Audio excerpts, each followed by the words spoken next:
meio de nós. Proclamação do Evangelho de Jesus Cristo segundo Lucas. Glória a vós, Senhor. Naquele tempo disse Jesus a seus discípulos: Sede misericordiosos, como também o vosso Pai é misericordioso. Não julgueis e não sereis julgados. Não condeneis e não sereis condenados. Perdoai e sereis perdoados. Dai e vos será dado. Uma boa medida, calcada, sacudida, transbordante será colocada no vosso colo. Porque com a mesma medida com que medirdes os outros, vós também sereis medidos. Palavra da salvação. Glória a vós, Senhor. Que pelas palavras do Santo Evangelho sejam perdoados os nossos pecados. Amém. Amém. Podemos nos sentar. A liturgia que hoje escutamos, esta aventura na direção do encontro com Cristo que se dá através das Escrituras, propõe como um tema recorrente e central a misericórdia. Trata-se de uma palavra, de um conceito muito importante em toda a história da Sagrada Escritura. Nós podemos antever, já no Antigo Testamento, que Deus, em sendo aquele que não pode pertencer a nada, porque Ele é maior do que todas as coisas, tudo aquilo que existe participa do ser de Deus, mas não esgota quem Deus é. A ideia nas Sagradas Escrituras é que Deus é o essencialmente invisível e Ele vai deixando rastros daquilo que Ele é naquilo que Ele cria. Em maior ou menor medida, cada uma das coisas resplandece a glória de Deus e Ele pode ser reconhecido a partir dos seus dons. O grande dom que Deus dá a este mundo é o homem, feito como um objeto profundo do seu amor. No homem repousa de modo especial a bondade de Deus e está como que tecida a sua imagem. No entanto, este Deus que não se deixa esgotar em nada daquilo que existe, apresenta-se a si mesmo como aquele que é misericordioso. Já no livro do Êxodo se diz: eu sou o Deus misericordioso, o Deus fiel. Estas duas palavras vão como que sendo o centro em torno do qual vai orbitando toda a Sagrada Escritura. Deus se dá a conhecer na medida em que age com a sua misericórdia, com o seu amor e com a sua bondade, e que também se revela com a segunda palavra, a sua fidelidade, a sua verdade, a sua eternidade. E é sobretudo nos momentos em que nós nos perdemos de nós, porque o que é o pecado, senão fazer coisas e se comportar de tal maneira que a gente se perca do eixo? É nesses momentos em que nós nos perdemos de nós, em que nós nos perdemos do que mais importa, que temos que ser devolvidos a nós, mediante este eixo que é a misericórdia e a fidelidade do nosso Deus. Daniel, então, tendo consciência de si, na primeira leitura que acabamos de escutar, diz: eu te suplico, Senhor Deus grande e terrível. Ele está suplicando àquele que ele reconhece como sendo o soberano das nações e o Deus do universo. É isto, não é? Nós, diante de Deus, estamos sempre diante de paradoxos. Quer dizer, o paradoxo é uma coisa que desafia a nossa inteligência. A poesia dá conta do paradoxo, né? Amor é fogo que arde sem se ver. Como é que arde e é fogo sem se ver? Como é que é ferida que dói e não se sente? Deus é assim, não é? Grande e terrível, porque criou todas as coisas e é o soberano sobre todas as coisas, e, portanto, diante da sua majestade, nós nos sentimos afastados, não é? O que somos nós? Um grão de areia tão pequeno diante da imensidão de Deus e do universo. Mas, ao mesmo tempo, Ele, em sendo grande e majestoso, é fascinante, e ao ser fascinante nos atrai. E nos atrai para onde? Para o lugar da sua bondade, do seu amor, que é desde sempre e para sempre, como vai lembrar o Salmo 103. E de onde nós vamos, aonde nós vamos, para que como numa fonte possamos alcançar o perdão para as nossas faltas. Esta é a confissão de Daniel. Senhor Deus, grande e terrível, majestoso, diante do qual tomo consciência do meu nada. É a Ti que devo recorrer para experimentar a bondade e a graça, que são a única oportunidade de me devolver a mim mesmo. É isto. o itinerário das Sagradas Escrituras e que dá lucidez a cada um de nós.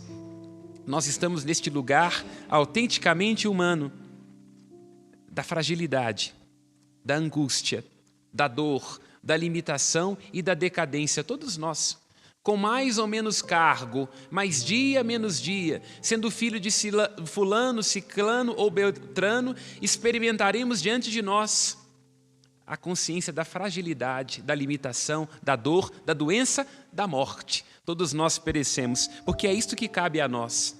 Está nos ajudando a entender Daniel. Cabe a nós a fraqueza, cabe a nós o desamparo, cabe a nós o limite e, inclusive, em alguns momentos, cabe a nós o reconhecimento dos nossos próprios pecados. Agora, olha que coisa interessante. Daniel, recorrendo a este eixo, indo diante do amor de Deus, que é o único capaz de nos devolver a nós, faz-se a si mesmo como um solidário. Ele se solidariza com todo o seu povo, que é fraco e que é limitado, e que cometeu pecados que ele em si, Daniel, não havia cometido. Olha que coisa interessante, não é? Nós, não raro, fugimos da consciência de nossa limitação e de nossa fraqueza. Nós, não raro, quando nos percebemos cercados por uma sociedade, por uma igreja decadente, nos pomos a apontar o dedo ao Papa, ao bispo, aos padres, a esta pessoa, a meu marido, a este, aquele. E Daniel tendo condição de fazer isso. Porque Daniel é um dos poucos na Sagrada Escritura a quem se atribui o título de justo. Desde muito jovem se diz que Daniel é justo e sábio. O nome dele quer dizer isto no hebraico. Daniel quer dizer, Deus é juiz. Ele se percebe a si mesmo não como alguém que tem direito de apontar o dedo para os outros, quase como que se destacando na sua pretensa santidade daquilo que pertence a cada um de nós, como seres limitados, fracos e decadentes. Ele se solidariza. E ao solidarizar-se, toma a consciência de que aquilo que cabe a nós é o limite, a falta, a angústia e a imprecisão, e assim pode fazer uma experiência da misericórdia de Deus. Ele está exatamente na primeira leitura ajudando a entender o conselho de Cristo no Evangelho. Não julgueis e não sereis julgados, não condeneis e não sereis condenados. É uma coisa difícil da gente cumprir, não é? Porque é próprio do olhar, da faculdade do ver, o julgar. Basta que alguém se apresente a nós com uma cor e a gente diz, talvez se ela tivesse vestido de amarelo seria melhor do que azul. Então, é próprio do olhar julgar. É próprio das nossas relações. A gente tem que tecer juízos de valores. Nós nos encaminhamos na direção direita, mas na verdade o caminho para chegar onde nós queremos é a esquerda, ou vice-versa. O que Jesus Cristo está querendo dizer não é que nós não vamos tecer juízos de valores sobre circunstâncias, sobre ocasiões e sobre comportamentos. É que nenhum de nós pode se colocar no lugar de ser senhor da lei. Não queirais julgar antes do tempo, vai lembrar Tiago. Porque um só é o legislador e juiz e todos nós estamos submetidos a esta lei, não é? Quem é que já não parou em algum momento da sua vida com sinceridade diante de si e disse, nossa, eu já critiquei tantas vezes as pessoas por fazerem isso, estou fazendo a mesma coisa? Ou então, nossa, será que eu não estou punindo nos meus filhos aquilo que eu não dei conta de realizar quando estava na idade deles? Ou então, nossa, será que aquilo que eu estou criticando na minha vizinha, na verdade, não diz respeito aos medos e às frustrações que eu trago dentro de mim e que, na verdade, não tem a ver com aquilo que ela é, mas com aquilo que eu não suporto dentro de mim e que ela me espelha toda manhã na porta do prédio? Esta é a consciência de Daniel. Todos nós somos fracos, todos nós somos limitados, todos nós somos pó e cinza. E é o que Jesus Cristo diz. Tome cuidado com a sua medida, diz Jesus. Porque com a mesma medida com que vós medirdes, sereis medidos. E Jesus, na sua pedagogia, na sua simplicidade, traz uma imagem muito fácil da gente entender. Todos nós já tivemos que encher um pote de arroz ou de feijão com grãos, e a gente vira o saco, e aí a gente diz, nossa senhora, não vai caber dentro do pote. Aí você dá uma sacudida e cabe um pouco mais, né? Jesus está querendo dizer isso, toma cuidado. Porque você pode ter dado uma grande medida, quer dizer, uma medida ilusória a respeito dos outros, né? Mas aí você sacode e vai perceber que, na verdade, essa medida é muito pequena. Ela deveria ser maior. Justiça, misericórdia, bondade, compreensão, perdão. Aí você sacode, vai perceber que ela é pequena. Aí aquilo que iria se aplicar aos outros vai se aplicar a você mesmo. E aí nós sabemos muito bem, não é? O que é que causa na vida de cada um de nós os padrões elevadíssimos que nós temos sobre os outros, sobre as circunstâncias. Isso multiplica a ansiedade, né? Porque julgamos, condenamos, aí quando sacudimos a medida, a gente percebe que nem a gente mesmo cabe dentro dos esquemas que a gente criou. Não é só o esposo que não está cabendo. Não é só a pessoa dentro da igreja, não é só o padre, não é só o político, nós não cabemos nas nossas medidas. É o que Jesus está querendo dizer, toma cuidado. E o convite dele é que a medida seja larga, que a medida ela vá se enlarguecendo e se dilatando até a procura da largueza do coração de Deus para conosco. É isso. A nossa tendência, porque somos fracos e limitados, é termos medidas deste tamanho, que nós lançamos sobre os outros, punindo nele nossas frustrações, e que, ao colocar sobre nós, geram ansiedades e frustrações terríveis. E Jesus está dizendo, não, a medida não deve ser estreita, não deve ser pequena, ela deve ser larga. Cabe mais coisa dentro desse pote. E o que é que nós temos que colocar dentro deste pote para enchê-lo? A misericórdia do nosso Deus. Nos inspirarmos na maneira com a qual Deus nos ama, nos cura e nos suporta. E aí Jesus diz, olhando para Deus, para a sua misericórdia, Ele que faz o sol nascer sobre bons e maus, a chuva cair sobre os campos dos justos e dos injustos, nós teremos uma consciência da medida com a qual teremos que ter uns para com os outros. E, na verdade, não é que nós vamos dar conta por nossas próprias forças, é por isso que permanece o imperativo. Jesus não disse que nós somos misericordiosos como Pai, porque nós não somos. Nós somos egoístas, autocentrados, nos castigamos uns aos outros, há momentos em que somos insuportáveis. Mas Jesus diz, em sendo limitados, assim como Daniel está dizendo, assim como cabe a nós a consciência da injustiça, se nós avaliássemos a medida que nós vamos lançando durante o dia sobre os outros, sobre nós mesmos, lembra Daniel, nós teríamos o nosso rosto corado de vergonha. Mas Jesus diz, nesta consciência, sede. Quer dizer, é um imperativo, é uma procura diária, é um convite que todos nós temos que abrir o nosso coração todos os dias para recebê-lo. Ser como é Deus. Isto só é possível na medida em que nós nos aproximarmos dele. Na medida em que nós nos sentirmos amados, perdoados e restaurados. Não é este o contrato que nós firmamos todas as vezes que rezamos o Pai Nosso? Pai, perdoa as nossas ofensas, assim como nós perdoamos a quem nos tem ofendido. Portanto, é na medida que temos consciência daquilo que somos, é na medida em que nos sabemos alcançados pelo amor do Pai.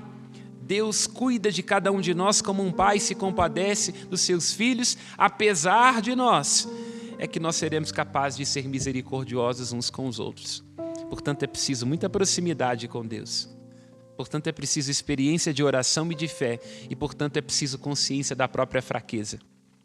Porque se nós nos enxergarmos todos os dias como pecadores e como devedores, não teremos espaço para julgarmos uns aos outros. É esta regra de ouro que Cristo está nos apresentando no Evangelho. Quando estar diante do outro nos angustiar, quando a falha de alguém for insuportável, quando nós estivermos com a impressão de que todos os problemas do mundo se resumem aos políticos e que todos os problemas da igreja se resumem à falta dos padres ou de quem quer que seja, é preciso comparecer dentro de nós, das nossas fraquezas e das nossas interdições, não para ignorar aquilo que precisa ser corrigido. Nenhum de nós tem dúvidas de que há padres, políticos e há pessoas que não honram a sua própria vocação e o seu cargo, mas é preciso fazer a separação do ato. Entender que cada um é responsável pelas próprias escolhas, de que nós não temos que ser juiz do comportamento dos outros e de que certamente o outro também deve ser um objeto da misericórdia, do perdão e do cuidado de Deus, porque é isso que também nós desejamos sobre cada um de nós. E Daniel insiste na sua profecia, no versículo 7. Se a nós, Senhor, cabe o pecado, a vergonha no rosto, a ti convém a justiça. E o que é a justiça de Deus na perspectiva das Sagradas Escrituras? A justiça de Deus não é outra coisa do que a manifestação da sua misericórdia. Aqui temos que entender isso. A nossa justiça humana é sempre limitada. A gente pensemos num tribunal, né? Um juiz, quando está tecendo um juízo de valor sobre um crime, ele o faz a partir dos dados que ele é capaz de recolher. E é possível que um juiz ou que um júri tenha uma decisão injusta, porque limitada é a nossa capacidade de ver. É por isso que há tribunais de apelação, primeira instância, segunda instância, tribunais superiores, Supremo Tribunal Federal, porque a justiça humana, no seu trânsito de julgamento, ela pode ser limitada, mas a justiça de Deus não. E por que é que a justiça de Deus não é limitada? Vai nos ajudando a entender Daniel, nesta primeira leitura. Porque se a Deus convém a justiça, vai dizer Daniel no versículo 9, ao Senhor também cabe a misericórdia e o perdão. Porque Deus não julga segundo as aparências. Deus não julga segundo o nosso merecimento. Deus não julga segundo aquilo que parece ser. Ele julga segundo o seu coração e a sua misericórdia. Portanto, no exato momento em que as nossas faltas pedem uma punição, Ele estará aberto para considerar os limites que nos levaram a cometer este ou aquele pecado. E, sobretudo, apesar de nós, saberá ser generoso, como um pai e uma mãe se compadecem das faltas dos seus filhos. Portanto, nós, enquanto seres humanos, agimos por ora com justiça, e aí temos que tomar cuidado, nossa justiça é limitada. Então, no momento em que, como mãe, como pai, você estiver sendo justo, lembre-se que também é preciso abrir espaço para a misericórdia. Lembrando do que diz São Francisco de Sales, toma cuidado. Uma gota de mel atrai mais do que um barril de vinagre, né? Tem gente que às vezes é vinagre demais, né? Tem esposa que é vinagre, esposo que é vinagre, pai que é vinagre, tem padre que é vinagre que só. Aí São Francisco, não, é preciso também colocar mel, doçura, perdão, generosidade, é semelhança daquilo que Deus faz conosco. E Daniel pode apelar à misericórdia de Deus, porque ele prometeu a Abraão e a sua descendência a sua bondade. Né? Todas as vezes em que o povo se vê fora do eixo por consequência do pecado, ele recorre aos pais, ele recorre a Abraão, por quê? Porque Abraão significa na Escritura o primeiro momento onde Deus se envolve com as dores humanas e faz das dores humanas o lugar da sua promessa. Porque se nós vamos lá no livro do Gênesis, o que causa o pecado? O pecado é a soberba humana. Adão e Eva quiseram ser como deuses, arvorar para si o lugar de juízes e terminaram tropeçando na própria vaidade e na própria soberba. Abraão não. Abraão foi um homem que saiu de si, que soube ser paciente com as próprias limitações e também da sua esposa e com as suas próprias falhas, e em sendo um copo tão consciente de estar vazio, pode ser preenchido com a graça, com a generosidade e com as promessas de Deus. Então Daniel está nos ajudando a entender, é preciso recorrer a este lugar onde nossa falta, nossa fraqueza, nossa limitação, nossa nudez pode ser preenchida pela graça de Deus, pela força de Deus, pela plenitude do amor e da misericórdia do nosso Deus. Louvado seja o nosso Senhor Jesus Cristo. Para sempre seja louvado. Apresentemos a Deus as nossas preces.